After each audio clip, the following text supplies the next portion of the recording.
Welcome to Kenton's videos. Enjoy the video. Open the YouTube Studio app and sign in with the channel account. Make sure you use the exact Google account tied to your channel. After signing in, tap the menu icon at the top left of the screen. The menu reveals dashboard, content, analytics, and audience options for management. Tap Audience to open subscriber information and recent activity.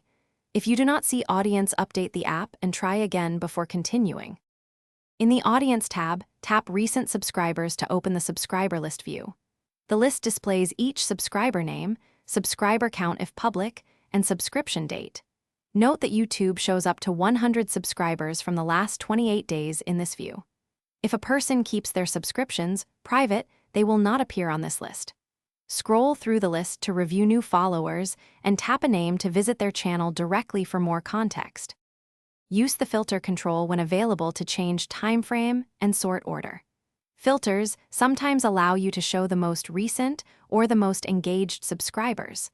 Pull down on the screen to refresh and load the latest subscriber data instantly.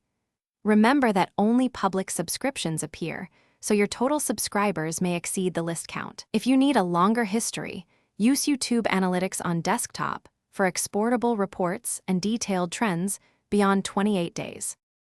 Thanks for watching. Consider subscribing if we helped you.